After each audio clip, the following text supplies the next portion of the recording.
Alright, what's up guys? Welcome to a brand new video. Today we're going to be talking about the 5 biggest games coming out in September. I usually do one of these every month, at least when there's enough games to talk about. And this month, there is a lot of games coming up. So I've got 3 honorable mentions, and then I've got 5 games that I'm going to talk about. Honestly, it's just ridiculous how many games are coming out though. My backlog just keeps getting bigger and bigger and bigger. I'm currently playing Black Myth Wukong, Persona 3 Reload. I'm playing that on the Steam Deck all the time. I've been playing Black Myth Wukong on the PS5. I've been playing Fallout 4 for this channel as a series. I've been playing American Arcadia, which I just started today. That's going to be a full game video here on the channel. And yeah, there's way more games in my backlog as well, like Nier Automata, Dave the Diver, just so many games that I've kind of started but haven't really been able to get around to recently. So yeah, I mean, the amount of games coming out this month is putting even more of a dent in my backlog. So yeah, I'm looking forward to it regardless. I wouldn't have it any other way, you know? Let's jump in and talk about the games though. So we're going to start with the honorable mentions, which the first one we're talking about is the casting of Frank Stone, which comes out tomorrow on PS5, PC, and Xbox. This is a cinematic horror game developed by Supermassive Games inside the Dead by Daylight universe. Supermassive Games, of course, have worked previously on games like Until Dawn, The Quarry, and the Dark Pictures anthology, so they are no strangers to cinematic horror games. The shadow of Frank Stone looms over Cedar Hills, a town forever altered by his violent past. A group of young friends are about to discover Stone's blood-soaked legacy cuts deep, leaving scars across families, generations, and the very fabric of reality itself. That's the description they've given for the game. It sounds quite terrifying, and overall looking forward to checking this one out. I think I'm going to do a full game video for this as well, or maybe like a 4 or 5 part series. I'll see how it goes over the next few days anyway, and how busy I am, but looking forward to this one as well. I really like Supermassive Games. I mean, I still don't think that they've had a game nearly as good as Until Dawn since Until Dawn. Like, they've done so many of these interactive cinematic horror games, and none of them have really lived up to Until Dawn, but they did have PlayStation's backing with that one, and I kind of understand why. I like The Quarry, I like some of these other ones, but they're just not nearly as memorable as Until Dawn, which will be in next month's top 5 games, because that's coming out in October, the remake or the remaster, or whatever they say. The second honorable mention we're going to mention is Test Drive Unlimited. This comes out September 12th. I think you can get 7 days early access and get it on the 5th by pre-ordering one of the deluxe editions. Now, I did play the beta of this game, and I wasn't overly impressed, to be honest, but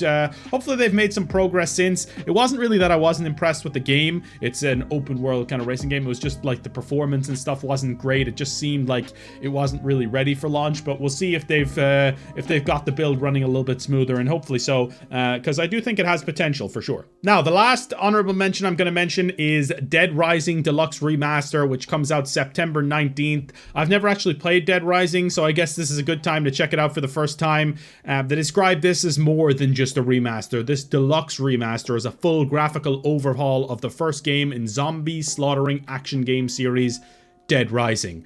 This remaster has also been fully voiced, supports autosaves, and has various other quality of life features. And in this game as well, you'll be able to use a variety of weapons to take down zombies in the mall, like a golf club.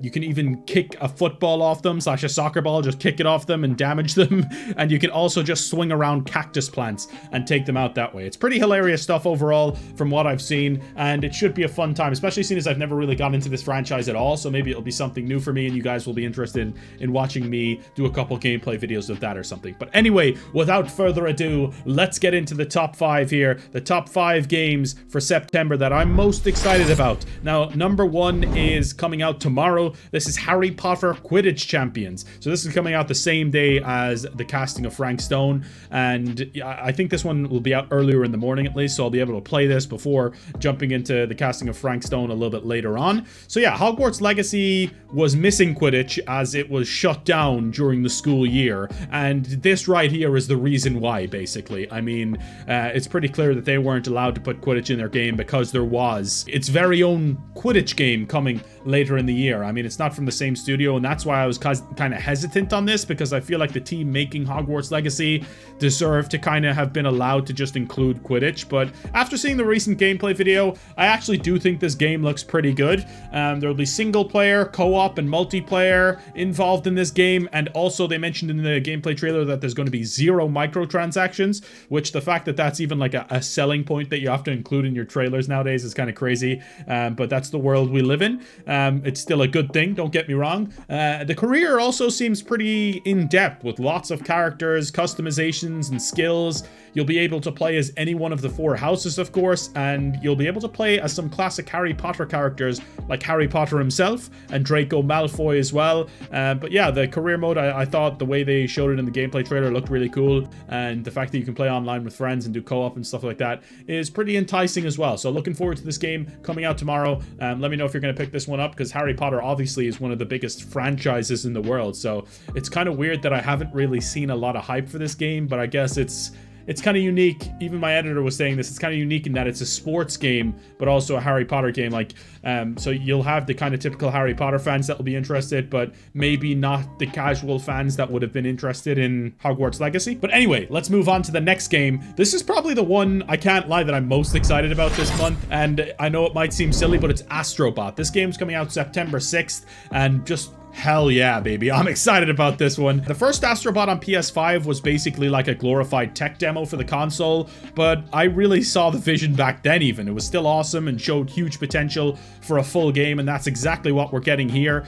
This one uses the full capabilities of the console, including the DualSense, similar to what it did, of course, in that like glorified tech demo that I was talking about, Astrobot's Playroom. Now, in Astrobot, the newer one, we'll be visiting 50 planets where you'll be trying to rescue and reunite with 150 old classic PlayStation characters like Jak and Daxter, Spyro, Crash, and also characters from more recent franchises like God of War, Uncharted, Horizon, and Ghost of Tsushima. Now, there is a full list, I think it leaked, of all the different PlayStation and not so PlayStation characters that will be in this game. There's quite a few cool collaborations there. I'm not going to mention all of the names here just because for time reasons, and also I don't want to spoil it for everyone if you're trying to keep out of the limelight with all of the names and stuff like that. But yeah, super excited about this one. It just sounds like an incredibly fun time, and I'm excited to check it out this week. So this is what I'm talking about. A lot of games coming out right at the start of this month. You got the Cask and Frank Stone, Quidditch Champions, and then Astrobot at the end of the week on Friday.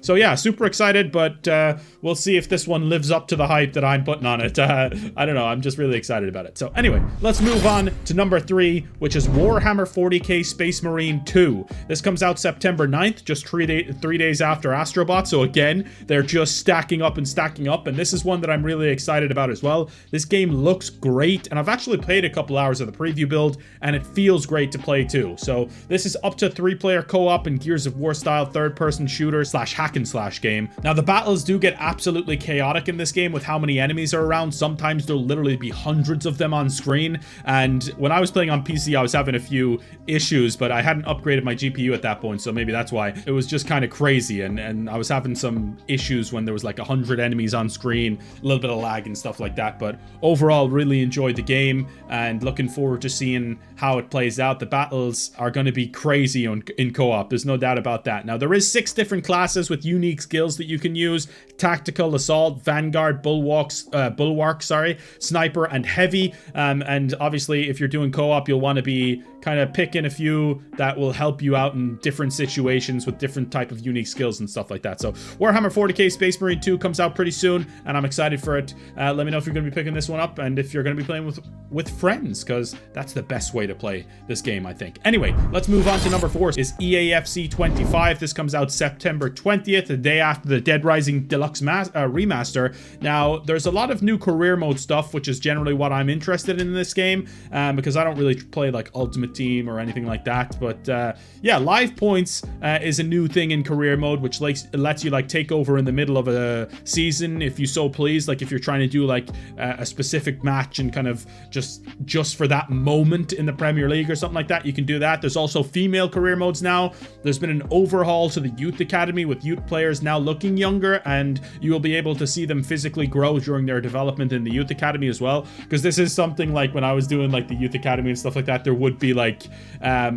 there'd be a 15-year-old and he'd have a mustache and a beard, and he just looked like he was about 35 years old, and it just didn't really add up. So I like the way that they've made them actually look younger, and they'll develop their looks as they go on and look older as time goes on, which is pretty cool. There's also new menu visuals with social media taking a more prominent role, including Fabrizio Romano being involved. So we'll get the here we go when we complete a transfer. There's also player careers have been updated now to include an icon career mode, so you can play like as David Beckham if you wanted to, or you can do your own character and start an origin story, which is pretty cool as well. You'll be able to just have like a different backstory and stuff like that for your player. So yeah, overall I think EAFC 25 does look like a big step forward in terms of career mode, which is what the part that I'm most excited about. We'll see what it does in terms of gameplay, and if it's just kind of similar to the other FIFA games where it's just a little bit every year, a little bit more every year, and they don't really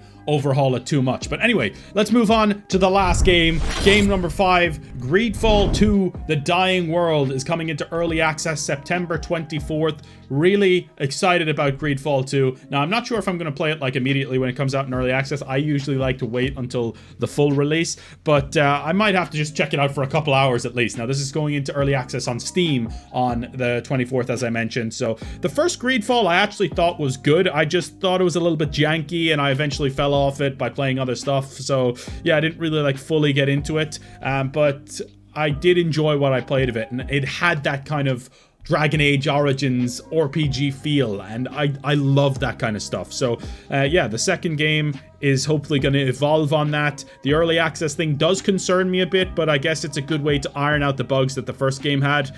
This game actually takes place 3 years before the first Greedfall, so I guess it's not super necessary to have even played the first one. This game will also take you to the old continent, which wasn't in the first game. You'll be going to all new locations like the Star City of Olima.